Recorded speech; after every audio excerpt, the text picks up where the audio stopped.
Okay. Thank you everybody for joining us for Preservation Conversations. This is a special program. We didn't think we were going to have one this month because we had our annual membership meeting, but we were lucky enough to be able to schedule Riley for this week, and so we're glad to have him. Preservation Conversations is our monthly education program. We cover a bunch of different topics, and so this time Riley's going to be talking about our new floorcloth that we recently had installed. And so before we get started, I'm going to let Carolyn Newburn kind of talk about how we got the project started and introduce Riley. So thanks for joining us. Just very briefly, I'm president of the Little Rock Visitor Foundation, which is a nonprofit entity connected with Curran Hall. Some of you will remember that back in 1997, when the city acquired this building, it was pretty much a wreck. And a nonprofit organization was established to raise money for the restoration. The city could buy it, and the Convention Bureau was going to operate it, but there had to be a long period of restoration. So John Gale spearheaded that effort, and there was an initial board of the Little Rock Visitor Foundation that worked for a long time. About 4 years ago, the organization sort of switched focus. The initial focus was restoring the building and keeping it functioning as the primary visitor information center for Little Rock. We decided to continue that, but since the restoration had been completed, we needed to do something else, so we thought, okay, let's switch and put a little bit more emphasis on furnishing the central hallway and the mayor's reception hall more appropriately to the furniture, the furnishings that would have been in an 1850s or 60s house. Still keeping the function of the mayor's reception hall, where we have to have this for meetings or social events. So we acquired some American Empire furniture, some from donations, some loans, some purchase. We've acquired some antique maps, which were on the walls in the parlor. We revised the photographs of the original owners of Curran Hall and put them in antique frames, courtesy of a grant from the Questers Antique Clubs International, and there's a flyer out here on the table that explains all these people and the histories of them. Very interesting stories connected with Curran Hall. Then we got to the floor in the central hall. From day one, it had problems. It had been sanded, well, it had suffered before restoration. It had been put back together sort of like a jigsaw puzzle. Still problems, tongue and groove, splintered. It was just in terrible shape. But how to replace it, what to put on top of it. So we discussed and we discussed and we discussed. Should it be a carpet? If a carpet, oriental or a runner or something purely serviceable, something that would look like sisal, which would have been period appropriate. But then what do you do with red wine when it is spilled on it? Or do we go for a reproduction? Very expensive reproductions, and the best sample that we got was colored Pepto-Bismol pink, and that tanked pretty quickly. So we did more and more research, and mainly courtesy of Becky and Charles Witzel. We were guided toward the appropriate floor coverings for a central hall in an 1840s, 50s, 60s house. We've been practical outside. The streets would have been muddy. So we needed something that would be that would take the mud and protect the expensive woven wool carpets that would have been in the parlor, the dining room, some of these other rooms. So okay, we decided to do that. Then we got more and more information about it. We found out that Riley May over in Tennessee had done a floorcloth in Carnton Plantation, and I saw that and I thought it was pretty terrific. So we said, Riley, could you come over and look and see if we could put one here? He came, consulted. We decided, yes, that was the way we wanted to go. We approached the Advertising and Promotion Commission to see if they might fund the operation, and very fortunately, in May of 2011, they said yes, they would fund the project. So then we started going really fast. The design, since Curran Hall, as a visitor information center, we try to have it tell the stories of Little Rock, tell the stories of Arkansas. We wanted something that would be really special for Arkansas. And there are lots of wonderful designs, and Riley will tell you a lot more about those. But Becky and Charles had found a fragment of a floorcloth in a house in Batesville, a Greek Revival house, another Greek Revival house. They had given the sample to the old State House. It was in their collections. We eventually gained permission to have it cleaned. Riley came back over, cleaned very carefully a very small portion of it, but enough to where we could see the design, and he, again, will show more of that. Then we went through another period of him perfecting the colors and the wood graining techniques and everything, but actual production started very early this year, and it was installed mid-September. So it has been down, I should say, for a month, and we're extremely proud of it, and we will be delighted to hear more about it from Riley. Riley does come from Columbia, Tennessee, has done a lot of work in Franklin, Tennessee, at the Hermitage, comes from he's a third generation painter, interior finishings person, and I'll let him tell more about his background. But we were delighted we got him away from carpooling soccer games tonight.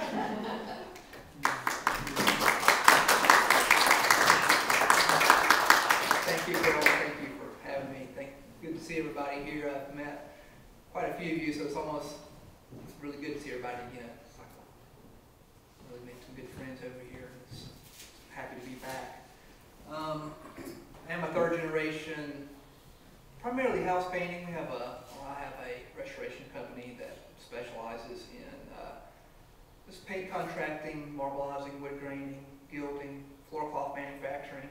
Not solely floorcloth, but that's definitely something I enjoy doing, and just kind of added to the repertoire. I've been making floorcloths for probably about 15 years. My dad, brother, and I had a restoration company. My brother's a professional musician now. My dad is semi-retired, so I'm the last one standing. I do have some assistants, which is always good. First floorcloth I made, I think, was for the Polk home in Columbia, so it's just right down the street from where we live. Carolyn was right. I'm not taking people to soccer games or dance. This is kind of nice. This is kind of a grown-up crowd. This is awesome. I'm going to get right into it then. If anybody has any questions, just please feel free to stop, and I'll attempt to answer those. This floorcloth fragment here, this is from the Hermitage in Nashville. And this is when Andrew Jackson Jr. inherited the Hermitage, like a lot of children of their parents, he redecorates, and he re-wood grains all the doors and puts up new wallpaper, and he orders a floorcloth, and this one is from Philadelphia. And he orders this in 1851. They still have the bill of sale. This is in their collection. I don't know, I don't think it's displayed in the museum, but I think they have the bill of sale on display. I can't remember offhand, but it's dated, purchased by Andrew Jackson Jr. from J.B. Warren and Company, Chestnut Street, Philadelphia, June 12, 1850. This is probably, I don't know, 1 foot by 2 or 3 foot piece. These are pretty remarkable survivors. There just aren't many of these. This is why the ones that Becky and Roger found are so important. I have 2 very small fragments on the table up here that probably measure 6 by 6, and that's usually all you ever find, even if you can find that. But this floorcloth cost 158 square yards and $1.50 per yard. It was $237.67. So they've gone up a little bit since then as well. This again dates about 1850. The floorcloths, they first start showing up in inventories and advertisements in Britain and in the early 18th century, maybe even before that. They're usually handmade. Painters, house painters, artists can make them. They could be made on sailcloth, really just about any cloth material. And the ownership of these items in American history is like a who's who. Just about everybody of any substance would have had one of these in their hallway. The strange exception to that is Mount Vernon. There's very detailed inventories of everything George Washington had, but there's never a floor cloth has never turned up, which is a little surprising.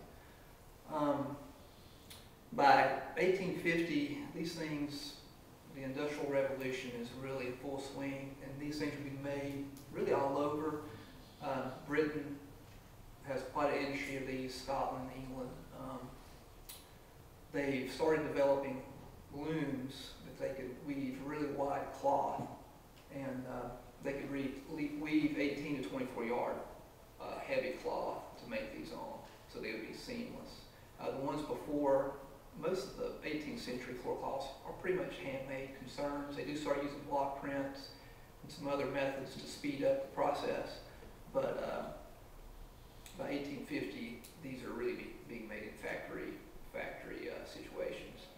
They would hang they would have the material, which is usually a heavy like burlap type material, or flax or hemp, and they would hang that in their warehouses, and they would sling paint, usually like a red lead or a red ochre paint. They would sling it on the surface, and they would trowel the base coats on, so it would fill that weave up.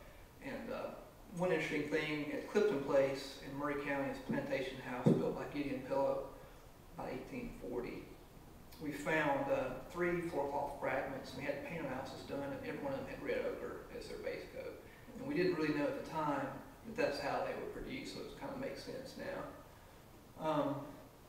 So they would hang them, these huge sheets of canvas. They'd put the base coats on, and they would basically roll them up through the floor to a higher story, higher level. They would roll over a table, and they would decorate them, block print them on these tables, which is really appealing because I did that one on my hands and knees. So the table method sounds pretty good. So they'd block print them with these block prints made out of wood, and the block prints have been carved. And they're usually 18-inch kind of modules, and the one here, this pattern here is kind of 18-inch pattern as well. The repeat is approximately 18 inches, and it seems to be the most common module size for these. Those earlier ones, they usually, 1850s and earlier, they didn't seem to have a lot of varnish on them. The varnish layers seem to be more of a late 19th century way to treat them. I think varnish technology really, with everything else, they discovered tongue oils and all these other oils through like the trade that opened up everywhere, and they found better drying products. So I think they varnished them probably more frequently, late 19th century. Let's see if I can get this to go ahead. But anyway, you can see some of this. You can really see the pointillism technique in this method. They would have these block prints, and it developed. The early block prints, they were a solid area. When it transferred the ink, it would lift the ink up with it as well. So they learned that if they cut grooves in the blocks, it would help the ink adhere better and more consistently.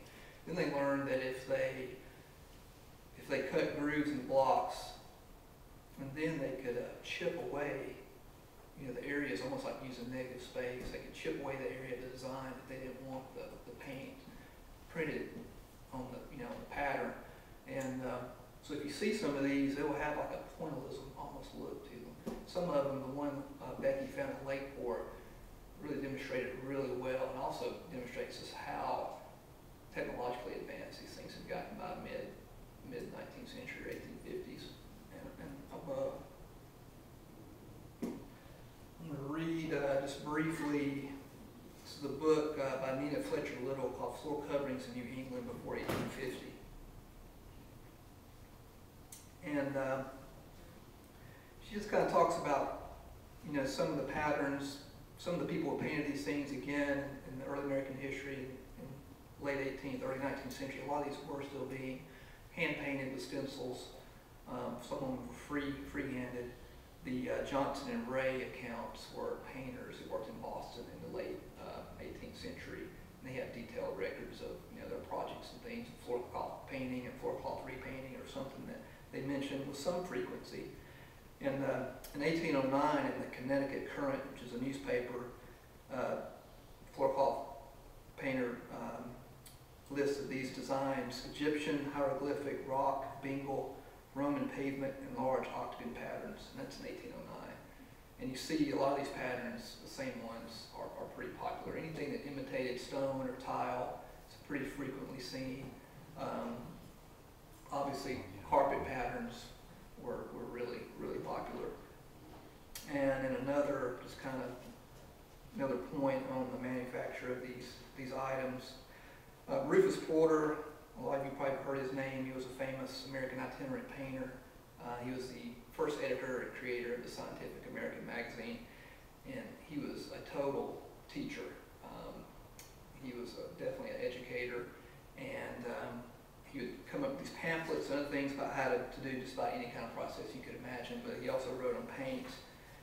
And one of his instructions are: take a sheet of pasteboard or strong paper, this is written in 1826, and paint thereon with a pencil any flower or figure that would be elegant for a border or carpet figure. Then with small gouges and chisels or a sharp pen knife, cut out the figure completely, that it be represented by apertures through the paper. He's very technical.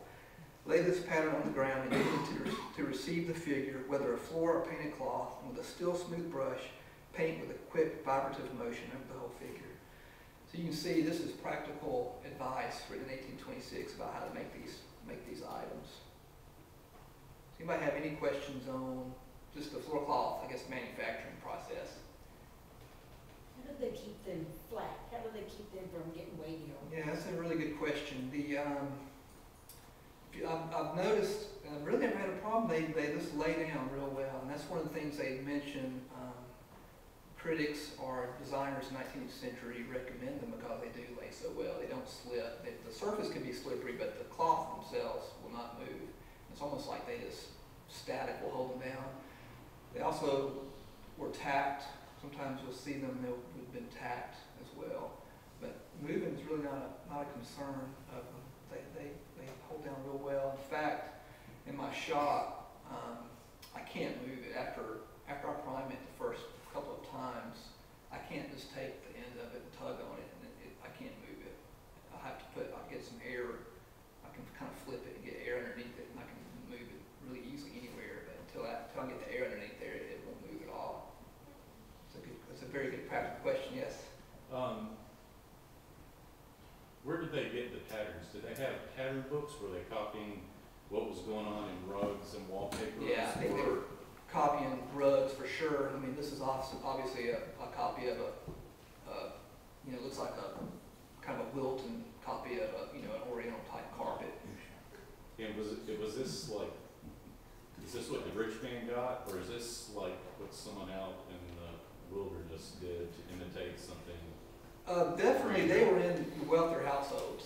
They showed inventories of the wealthiest people, so it's not like this was a poor man's version of something they couldn't afford. I think they would use them in hallways and dining rooms because they were more practical than carpet, for sure. But just their whole desire for finished goods in the 18th and 19th century was really strong. I think they didn't want bare floors, because I think in their mind that would not have been a finished product. They really liked finished goods, and the whole Industrial Revolution is kind of our attempt to supply, finished material, durable materials. But carpet was definitely probably the leading design, or tile and marble, and we'll see some examples of all of those. The one here, is it made of muslin? What kind of cloth is it made of? This is made on cotton duck. Cotton duck is just a real heavyweight canvas. The weave today is a lot tighter than their weave. Again, if you come up and look at these samples, it's like burlap. It was really coarse. So they would really, when they did the troweling of that red ochre, they would have to put carbon on to fit their weave as well. But today, these things are all almost artisan, kind of batch made, or made to order. Not batch, but they're made by commission almost. I don't even think you could hardly make like the one at Lakeport. It would be very difficult to make some of these really, like even this one, it would be really difficult today. You could do it, but I guess you'd use silk screen or something, but you'd have to figure out a way to get that pointillism effect. So we've almost lost this technology completely, we really have. And again, they're such fragile items, there just not many of them exist today in their original form. There's one in Melrose in Natchez that's really a remarkable survivor. It's still in its original location and still walked on. It's a house museum, you can see it. It's been in-painted quite a few times. And there are a couple others. There's one in North Carolina. I think the house is called Quapaw. It has an octagonal hallway and has its original cloth in it, but there aren't many in their original settings. Has there ever been any influence on these from popular quilt patterns of the day? That's a good question. There's a book, there's a man, his name is John Carwitham, and I think in 1739 he was an engraver, and how's this for a title? Various kinds of floor decorations represented both in plans, perspective, being useful designs for ornamenting the floors of halls, rooms, summer houses, 24 copper plates. I think that is the official title.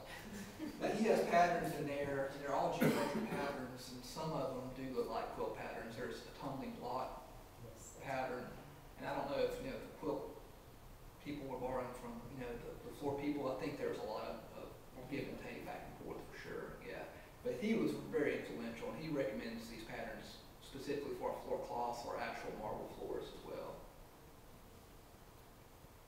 Anybody else have any more questions about this general construction?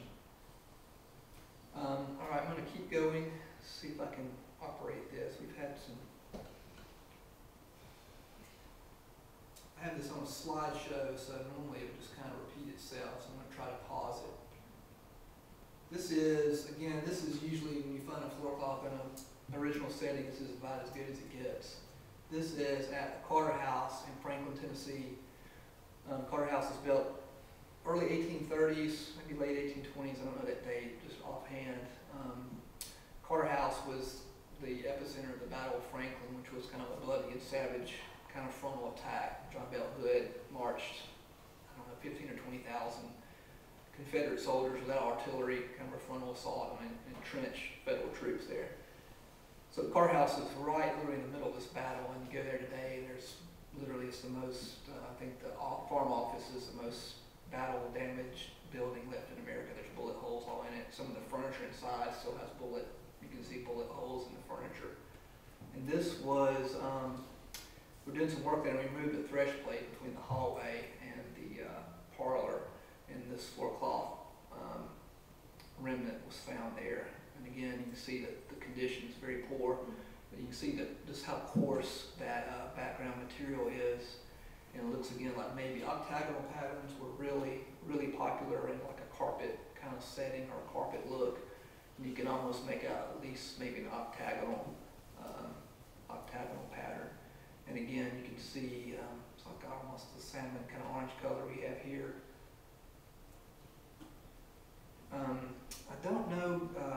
After the war. Found Branch Carter, who owned the Carter House, made a very detailed inventory of all the things that were damaged by the Federal troops. And he sued the U.S. government, won his case and was reimbursed, but Floorcloth wasn't mentioned. His carpets were mentioned, but they were totally ruined. I think the house had been used as a hospital. They did pay money for carpets, so if this Floorcloth was here, maybe it didn't get damaged, or maybe it made it unscathed or something, I'm not sure.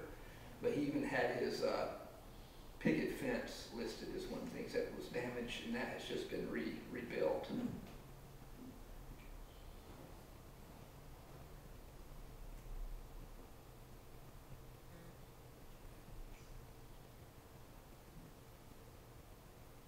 Talk about the lack of patterns, and when I just saw these, I was just blown away.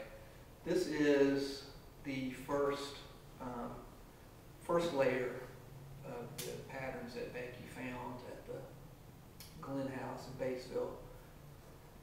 You can see once again, if I did this today, I would probably just marbleize all that by hand, but I'm pretty sure this was all done with a block print.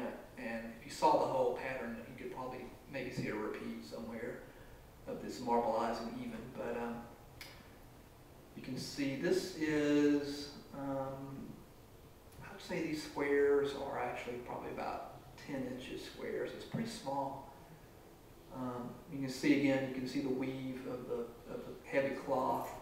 And I think these grooves, I'm not sure about this, but you see these real regular lines that may be the grooves they would cut in the blocks to help the ink go on more evenly. I'm not sure. You just see so few of these that and I think more is being learned all the time as more of these turn up. But this was very exciting to see this one in the pattern we use in here as well. This is, I think this is probably a black and gold or black and tan, like a Portoro type marble, which was very popular in the 19th century. Mantles and pier top tables a lot of times use this material, and it's really decorative, and they really like to use it. It's really a pretty marble. Again, feel free to, if you want to comment or ask any questions. This is the one marbleized pattern was first layer of floorcloth. This is the second layer. This is one we used here.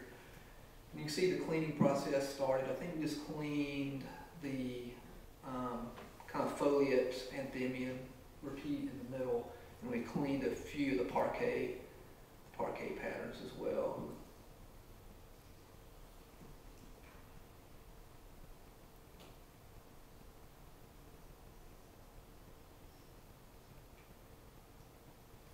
So this is, again, you can see really dirty surface. I didn't see any varnish buildup on this. I was a little surprised. There might be a layer or two. It didn't seem like it was mostly just surface dirt.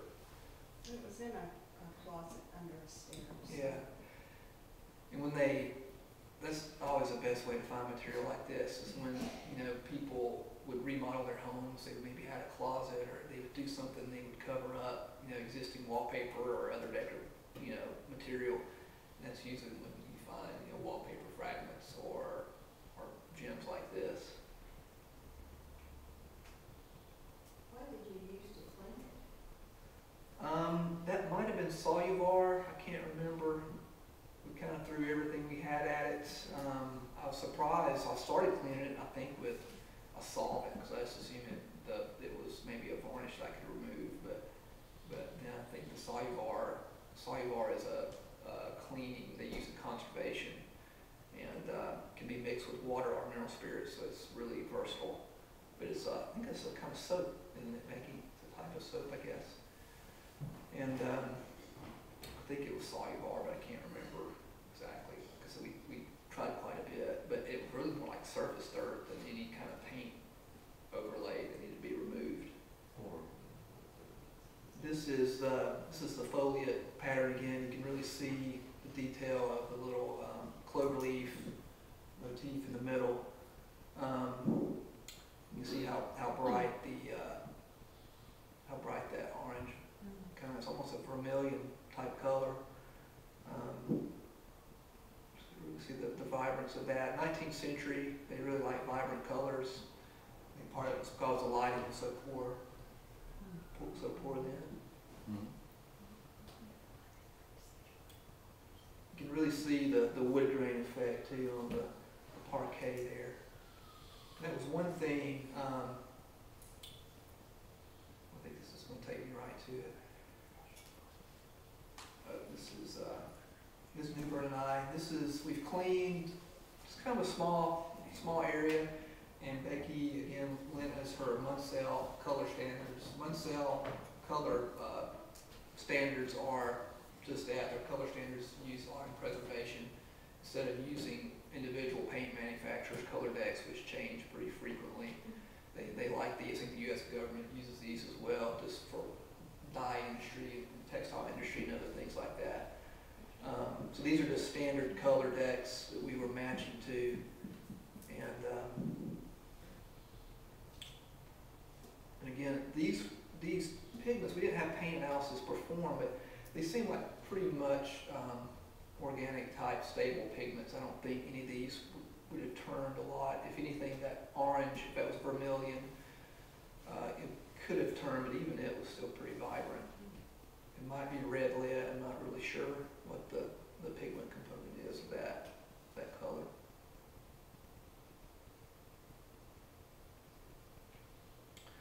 This is Patrick and I, and we have just laid clear acetate on top of this remnant to get the pattern. And it was really cool having a whole repeat too. It's always a good thing. Again, please stop me if I'm going too fast or you want to know any more about this process. So there, the tracing we took. When I first did some samples for this, I had a photocopy of that pattern, and it was pretty much, so it was done on a photocopier. It was pretty much life size, but I think it was a little bit of distortion. I'm not sure. So when I first did it, I didn't have that actual tracing, so I just had to draft all the grout lines and everything, and had a hard time keeping everything square, even on a parallel board like this. But the one we traced was perfect. It was actually better than the one. Everything was true, and everything was perfectly square, which is going to be really important because when I prepared the canvas here, and you'll see in a little bit, I had to pop chalk lines, and all that registration had to work perfectly. It's such a complex pattern. If the registration didn't work out, then when you got to the end, it would like be crooked, or it would go off to one side or something at all. Like I said, the tracing actually works out really well. But that's the clear acetate. Then I've got heavier acetate on top of that. I'm tracing the pattern on top of that to make the stencils. I have some of the stencils up here. Afterwards, you can come up and look at those if y'all like. Okay, so here it is. This is a Floorcloth. This is as it is when it comes to my house. It comes in a box. I don't know, it probably weighs 30 or 40 pounds at this point. The box is, I don't know, 2-foot cube. It's not real big. And it's just straight cottoned up canvas. This is my backyard. I have a really large studio, but I don't have a hydrant over there, so I lay these out in my backyard. My neighbors always get a kick out of this. I actually borrow their fence for part of this process. So I just make this wooden frame out of 2x4s, and luckily I'm not a carpenter, so it doesn't have to be real square or anything like that. Just as long as I can staple the canvas to it and it'll hold it. So there's my crude frame, and I have these side rails. They're already screwed together. I just keep these on hand. I have a pile of them, and every time I make a Floorcloth, I go out there and get my 2x and just start kind of putting it all together. You have to have these cross braces because when that canvas stretch, it really pulls, especially these two end boards on the end, it'll pull them in a good foot. It's pretty incredible, the tension on that.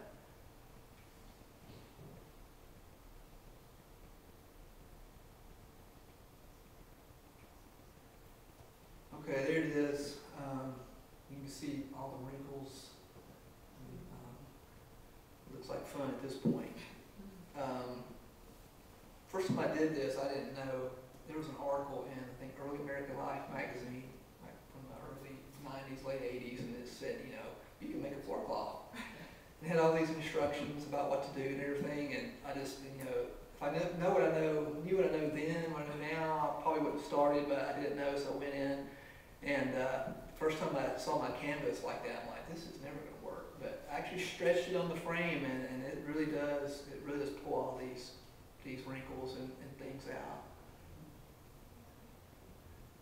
Some of the homemade versions, accounts like 19th century, you'll hear about them, stapling Floorcloth or canvas to barns or sides of rooms or other things to stretch it on. But stretching, unfortunately, is a process or a component that can't be avoided. I would love to find a way around it, but because you're also at the vagaries of the weather. So I take this T50, this 4-inch staples, and go all around the side. I try to get it as taut as I can, just pulling it by hand. It doesn't have to be just really taut at this point because it's going to stretch so much.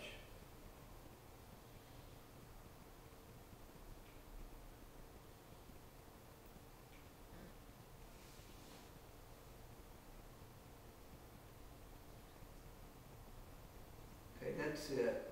Just all stapled now. You can still see it's not real tight. And so this is where my neighbor's fence comes in. I lean this thing, it takes about 3 or 4 of us to kind of, I'll get on one end in the middle. This is 40, this is, that canvas on the fence is 45 feet long, it's 12 feet wide. I've had some larger ones than that even. And so I lean it on top of that fence. So I learned, the first one I ever did, I learned if you make your frame, if you put your canvas in there and stretch it and everything, you wet it to pull all the wrinkles out. It's like a big bowl. The water will just pool in there. And so now I know we have to put it up in an angle, so we wet it, and the canvas, the fibers shrink, and it literally pulls every bit of the wrinkles out. Usually. But so get it home, get it to my, so I cut it out of the frame, roll it on a big roll, get it to my shop. And this is at my shop. And leftover paint is a great thing to have, because I take all my leftover paint, it usually ends up this color right here, pink or tan or some kind of funky green or brown or something. That's what I use to prime it. I usually prime it once in the frame, and I'll cut it out, and I'll take it to my shop, and I'll prime it on that side that's been primed again, and I'll flip it over, and I'll start the priming process. And, you know, I don't know how many coats, just whatever it takes, usually to fill the weave. It varies. Some patterns, like this pattern was really difficult because the weave had to be completely filled, because when I did the wood graining technique, the surface had to be really smooth. Some canvases, if it's just a straight stencil color, the weave doesn't have to be filled completely. So this is it. This is it cut to size. I take just a chalk line, get it to my shop, and just take one side and get it all square and true. You can see these wrinkles here. Usually those will come out. Usually when the canvas, when I flip it over and I have that side of the canvas that hasn't been painted, if there's any wrinkles and things, it will usually come out. This one gave me a few problems, but they got better and better the more paint I put on it. I think eventually they'll all wear out. The Floorcloth, especially dealing those big pieces, it's really frustrating. It's surprisingly fragile. You can bend it, you know, the cotton canvases, you can bend it, fold it, things. But once it's stretched, just the slightest crease will show up, and it's pretty much there forever. You can't hardly ever get it out. You have to either keep priming it, sanding it in that spot. That's probably the most frustrating thing. So here you can see I've got chalk lines, pops, horizontal, vertical. You can see my clear acetate stencil, and so I have these Sharpie marker lines correspond to the chalk lines on the Floorcloth there. And so all that and every subsequent layer has got to match perfectly, or the whole pattern will get askew. And so here I am. This is the first, this is the wood graining. I'm just doing that through stencils, and I have some rubber combs. Put the paint on, or the glaze on, and then take these rubber combs and you drag it through the wet glaze, and you can see the pattern it makes. And the cool thing, I mean, it's not technically difficult, but the combs really do all the work. But it really does leave a really cool quarter-sawn ode pattern. This is one of the kind of concessions, I guess. This pattern was originally block printed, so I think that pattern is a little bit different. I think this is a pretty good facsimile.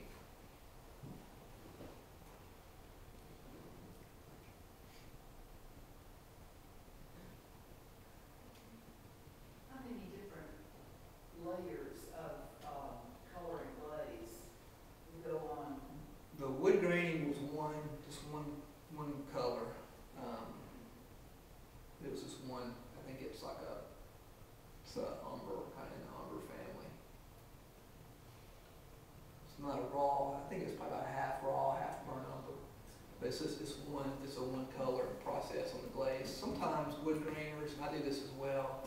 If I'm doing a door or a piece of furniture or something, a mantle, you'll have a base coat that'll usually approximate the color of the wood. Like a mahogany, you'll have like a red or a kind of orange base coat that will approximate the wood or wood grain. Like an oak, you might have a yellow, or maple, you might have a yellow base coat. Now, usually figure in. I usually have to do that with a dark color and let that dry, and I'll usually do an overglaze on top of that. But this was more of a just one process wood graining. And here you can see a pretty good example of those lines, those register lines, which I can't again stress how important those are. And there are, I don't know, three layers, 3 rows that took probably a whole day. Kind of did a few rows of this thing, and I'm like, oh my goodness, this is going to take a while.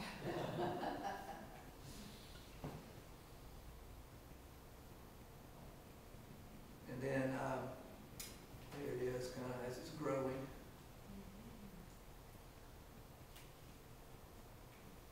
All right, so the wood graining gets done, and to start the mortar joints or grout lines. And again, it's just a stencil process, pretty straightforward. I think that wood graining process, because your stencils, you have to have space between your openings, so you can't, one stencil won't do the whole repeat. So I think each octagon had 4 stencils just to complete that one octagon. So back then they would have had one block that would have done that whole color. And today with stencils, you can see our limitations. I have 4 different applications. And the grout lines are kind of the same way. I had the ones going in one direction, and I had the other going in the other directions. That was 2. I think the triangular part was another, so I think I had at least 3 stencils just to do one repeat.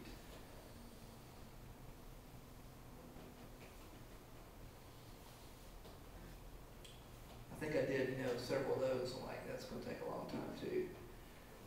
So there's the grout lines. It's a section completed.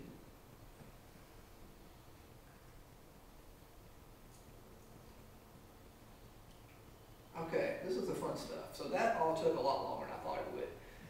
But got past that, the stenciling of that kind of foliate medallion only took, I think, 2 weeks. It really didn't take that long. Once we got the actual kind of straightforward stenciling going, it really didn't take long. There you can kind of see that red, that orange, kind of vermilion, kind of red lit color. Also, I don't have a photo, but you can see the light area. I used a check roller to give it. The original had some type of just vertical straight lines that was done with block print, I'm sure, or it could even be the weave that showed through to kind of approximate that. I used a device, it's called check roller, and I have it right up here. And again, it's kind of a mechanical process. It just approximates the check and oak and other like coarse grained woods that work really well for this lighter background.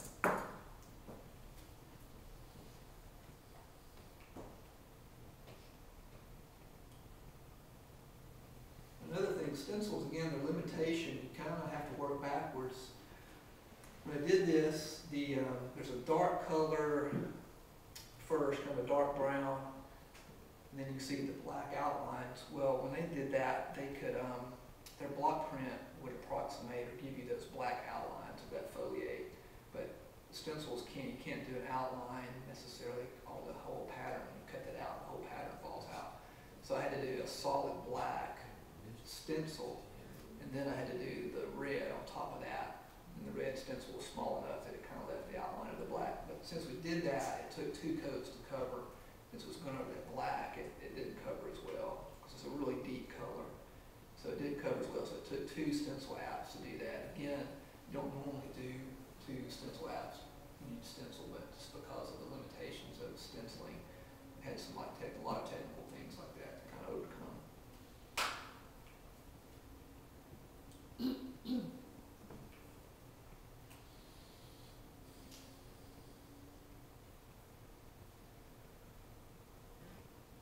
There's the white, that center kind of diamond pattern.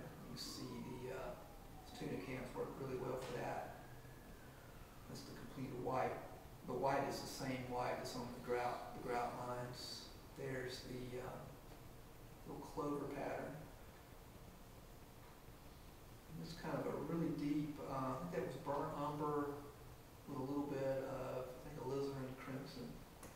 It's kind of an unusual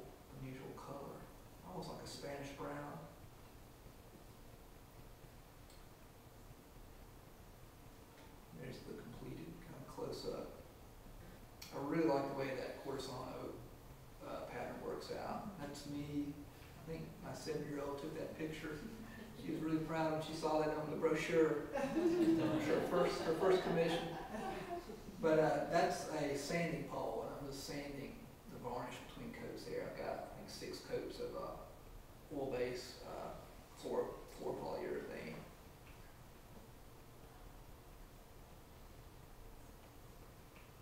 Anybody have any questions about just the construction, any of the stenciling, or any of that whole process? Is this ever done with fabrics that are already printed? No, not that I'm aware of. You can get, I don't think it's very heavy, you can get through some different, you can go online and Google, canvas and Floorcloth, and you can learn a lot of information. Surprisingly, very little good information. You can get canvas already prepared. It's really expensive, and it's usually really lightweight. I don't know if you can get really heavy canvas pre-prepared. You probably could, but I would say I've priced it. It'd probably be a couple of grand, a couple $1,000 to get a piece, maybe more than that big prepared. I think the place I get this from, they may prepare canvas for you, kind of special request, but I think it would be cost prohibitive. So what was once, I don't know, 30 pounds is now, I don't know, at least 300. I had an associate of mine help me bring this over here. Of course, I'm not very strong, but it was all we could do to lift it. I have a floor sander that I think is 100 pounds, and I can barely manage that, kind of struggling, and this thing had to be heavier than that. But anyway, we got it in here. Mark was the gentleman who helped me, and kind of last minute, he was like, what if we took some 2x4s and put inside this tube and rolled this thing out when we got it there? I'm like, I think that'd be a good idea. And that was the last thing we did before we left Columbia, Tennessee. And you can see the 2x4s there. I thought about doing that in the past, but never had. But I'm really glad we did, because I don't really know what we would have done. It was so heavy. So what we did, we set it up in those 2x4s, just in these 2 doorways towards the front of the house. Luckily, they're symmetrical doorways, or I don't know what I would have done there. I don't think that would work, because at this point, the canvas is wider than the room. And so we couldn't just bring it in and just roll it out. And then roll this thing up, I think for whatever reason, we probably tried to roll this thing on the rope like 10 times. And every time we do it, it would get off and it would go one way, and we'd do it, we'd kind of compensate and it would go the other way. And we would have, this much fabric dangling off the end of the roll. And so we had to probably roll it 10 times to get it actually rolled up pretty square on that tube.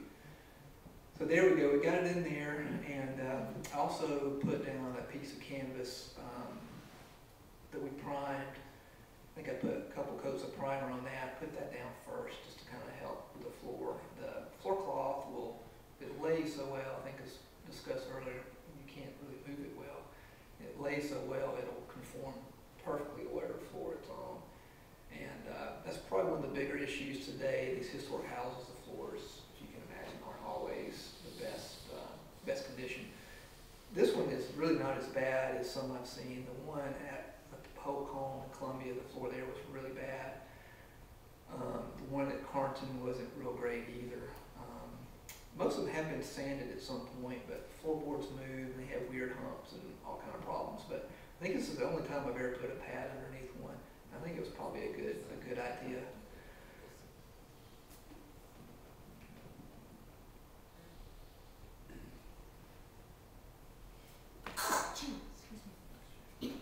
So there it is between the doorways, and it's really one of the best installations I've ever had. Mark and I got on either end. We had to kind of hold it up high enough to kind of make it a V shape in the center to get around the walls, but we rolled it out, and it worked really well.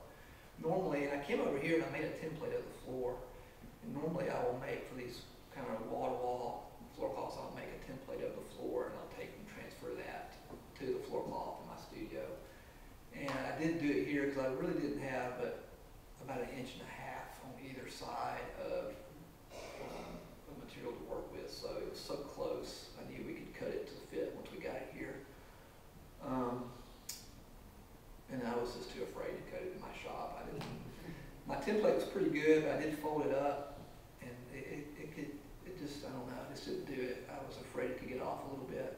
And like all historic houses, this hallway really isn't square, as you can imagine. And some things I really didn't take into consideration, the doorways, one doorway is about, I don't think it's a foot off center.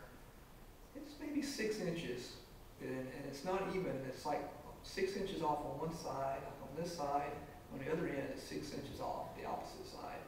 So we tried to get it lined up with the doors as well as we could, and it actually worked out really well.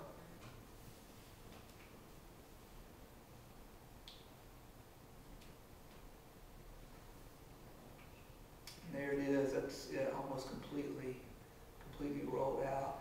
The biggest challenge was getting this underneath the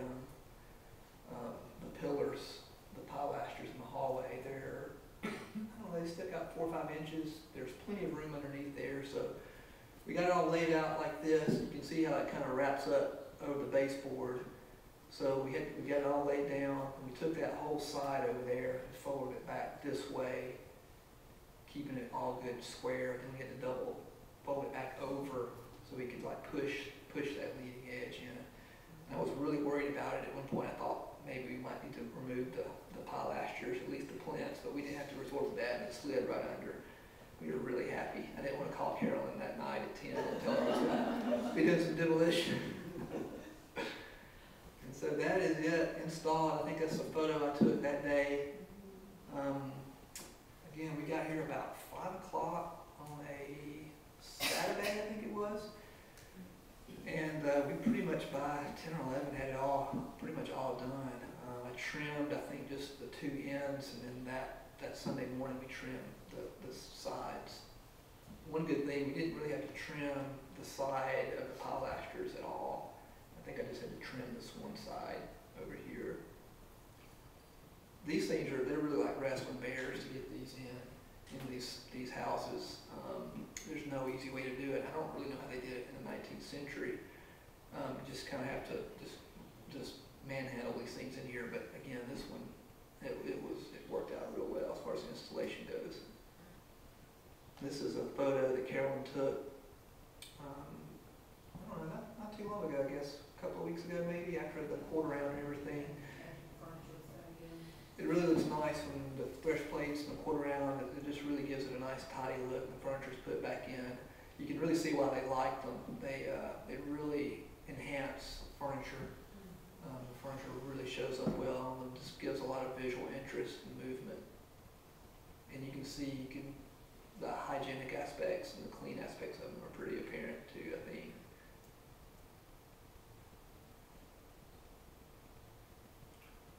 Does anybody have any more questions on this project before yes?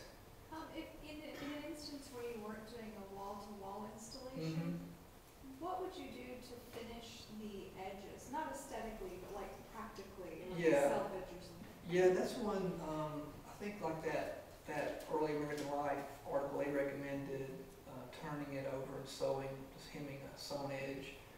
And I think that would be very difficult in a product this heavy. So what I do, it worked really well. On the back side, I'll get everything nice and square, and I'll just make some straight edges, pop some chalk lines, and I will take some glue, like contact cement, and fold it over itself with that contact cement, miter the corners, and it'll make a real nice, tight, sharp corner, and that hem will give it weight. It helps it lay down real well too, so you don't really have to worry about those. Even the area ones don't move at all, so it works really well. Yes. So with proper care and feed, what's the lifespan? I don't really know. The one at Melrose is still there after 150 years. I know that's pretty exceptional. This one, was found. There were several layers, so obviously they kept. I guess one flooring would wear out, and they just put another one right over it. That's pretty common. The plantation house at Clifton Place, it has just patches of original floorcloth, and you can tell there's several layers there. So I don't know. I would say 15 or 20 years, maybe longer with maintenance. I don't know. It depends. Some of them, the one at Melrose has been in-painted, throughout the years. It depends. I assume they're going to wear more in traffic patterns too. I have one at Carnton get about 20,000 people a year. It's holding up pretty well. I think I've varnished it once. The previous photograph or slide was the Lincoln Summer White House or Summer Cottage, and it's in Washington, D.C. That's where Abraham Lincoln, I think, wrote the Emancipation Proclamation and some other things like that. He may have written the Gettysburg Address there, I'm not sure. That's where he would go during the summers. Washington would get stifling. You know, it was built in a swamp. It would get really hot.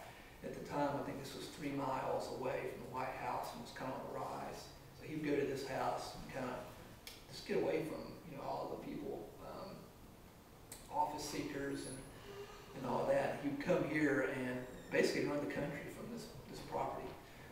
This is at the U.S. I think it's U.S.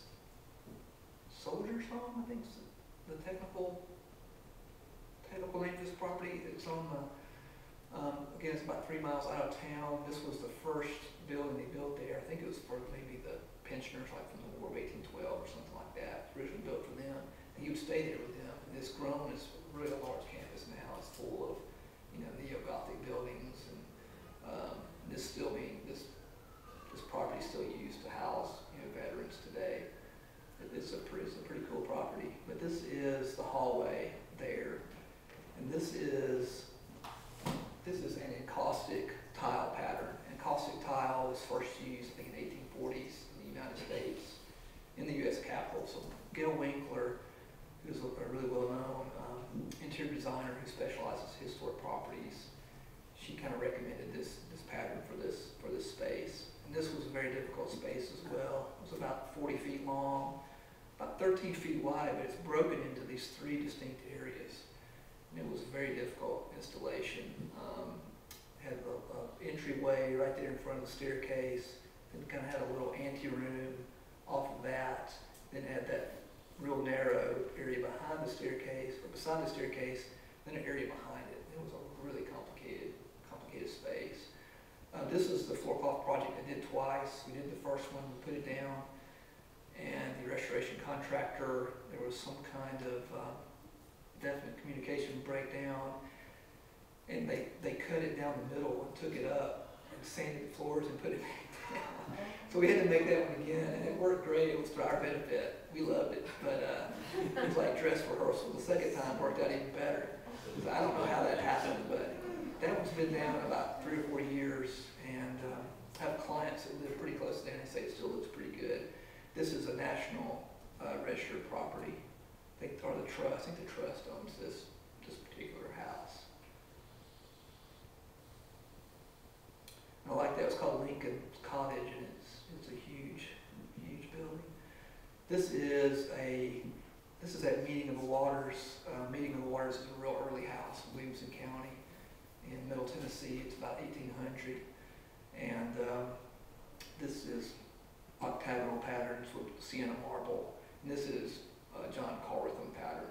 Since this house was a little earlier, we thought we could maybe do a pattern, a John Carrutham type pattern, since it has some, you know, late Georgian characteristics. We thought we could maybe do an earlier type pattern. Floorcloth here would be appropriate. Actually, since this was done, the homeowner has found inventories where there was carpeting throughout the house. So we actually took this floorcloth and recut it and moved it to the hallway. So this is a home. This individual owns this, and it looks like a house museum. I have to apologize for this photo. This is actually an actual photograph, and I scanned it in, so it's not a digital image. So I don't know what's going on with that. This is at Quaranton Plantation, and there it's about the size here of this cloth. This is pretty wide, though. It's about 15 feet wide, and so that was the first large floorcloth installation I ever did. This is a Gail Winkler kind of recommendation pattern too. And get into all kind of technical difficulties. You can only get floorcloth now, or canvas now, up to 12 feet wide. So I was really happy the way this worked out. So I knew from the previous floorcloths I'd done that the floorboards showed through. And so I just took contact cement again, and I doubled it over the material on top of itself, the width of a floorboard. pretty early in the process. And so, you know, built up the paint and all that, so you can't really, if you know it's there, you can see it, but it approximates the floorboard, so it looks pretty much like the floorboard's next to it. So today there's so many technical issues like that, you just kind of have to figure out.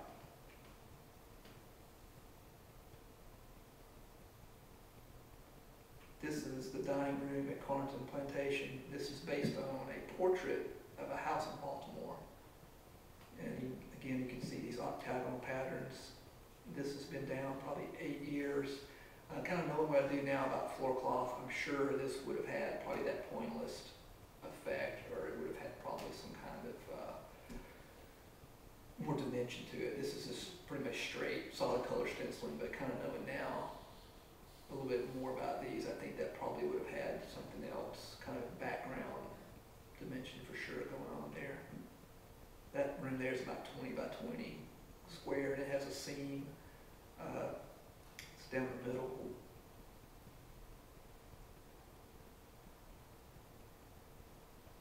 That's the Polk Home in Columbia. That's the area, in the area of Floorcloth.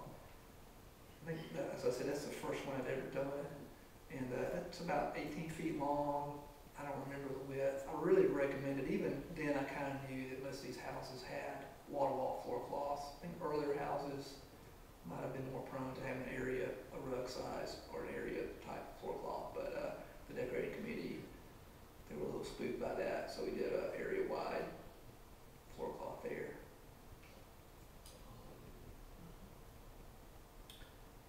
And this is kind of a detail of a floorcloth I did for a couple in Franklin, Tennessee. I like the Greek key and the octagonal patterns. I think, and that's an area wide again. I think that one's about 10 by 20.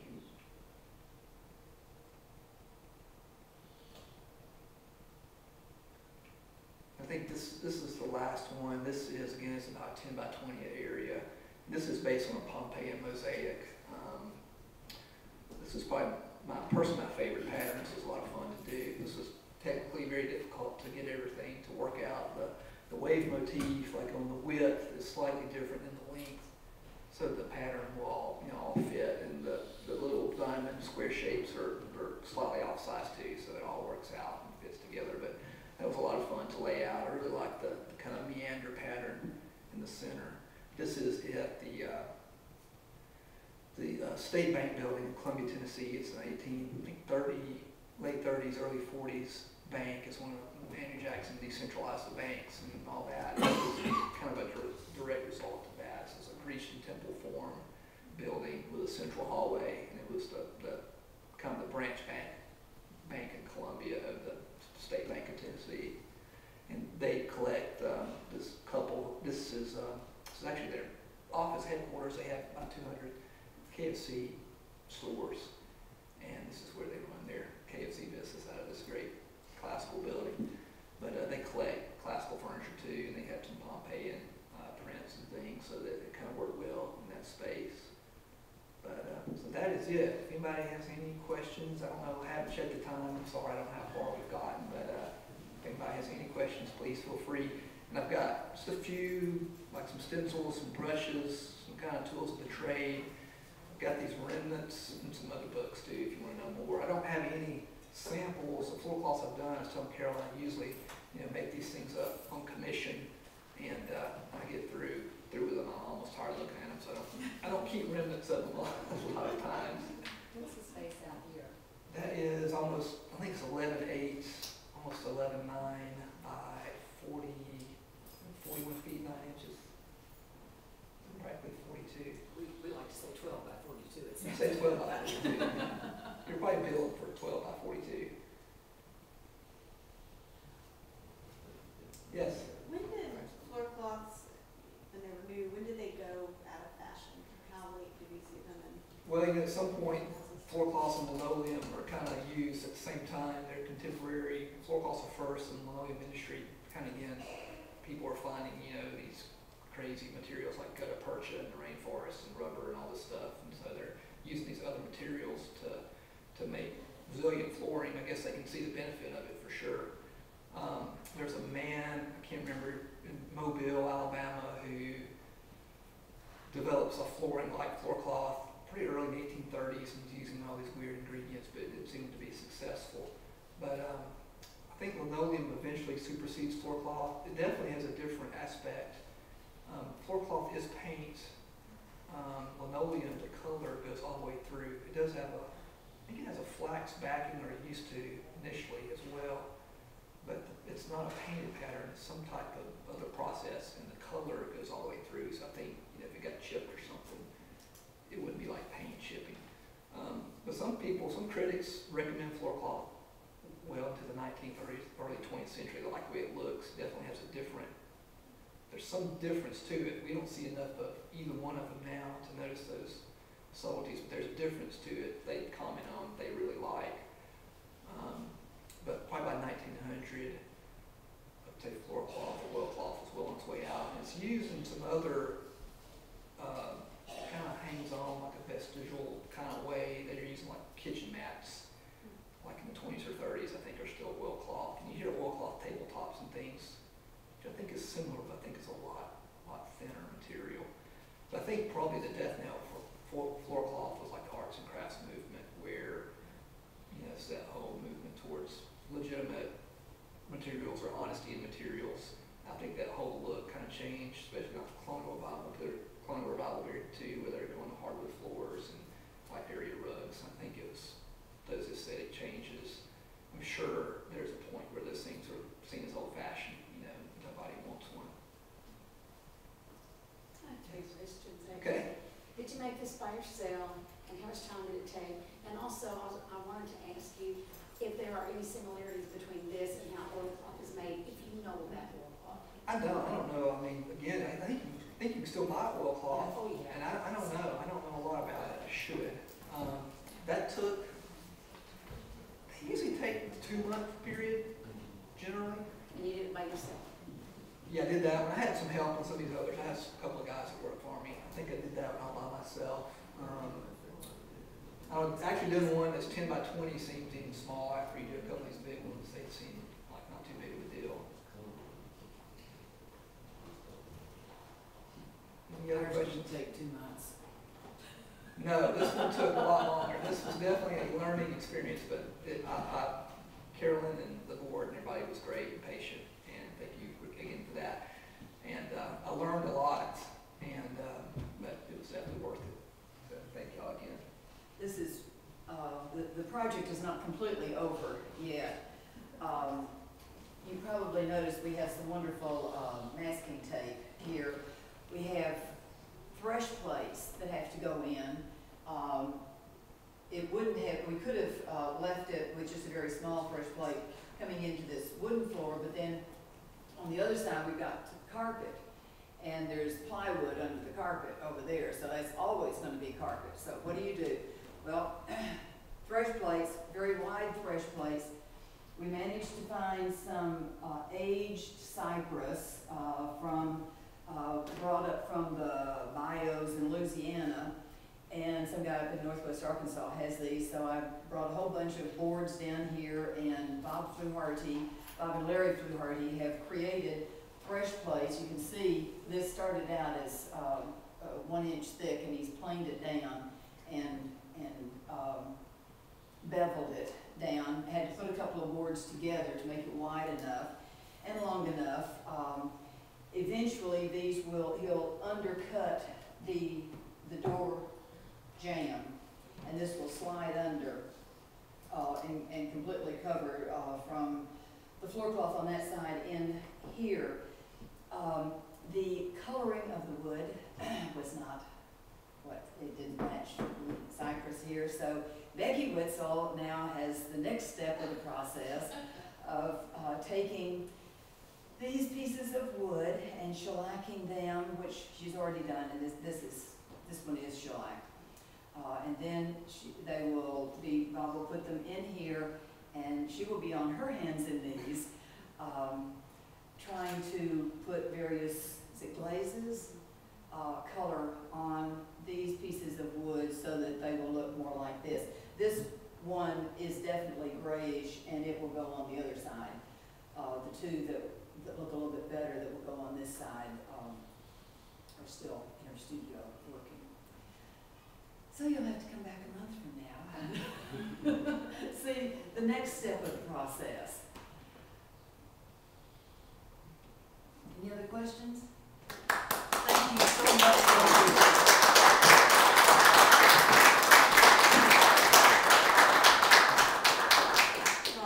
Thanks again, Riley, and thanks, Carolyn, for arranging all of this. And thank you all for joining us. As always, we'd like to thank Copper Grill. They're one of our partners in this series, and we've got some discount cards for, I think, soup, salad, or dessert if you want to head over there. So be sure to get one of those from us before you go. Our next preservation conversations will be November 19th, and we'll have a panel of property owners who have used tax credits to answer all of your questions. And then I also want to invite you to our holiday Festivus party. Will be December 11th. It's the second Tuesday, and we're going to have it at the Governor's Mansion. So be looking for emails and information about that. It'll be a fun time. And so have a good evening. Thanks again.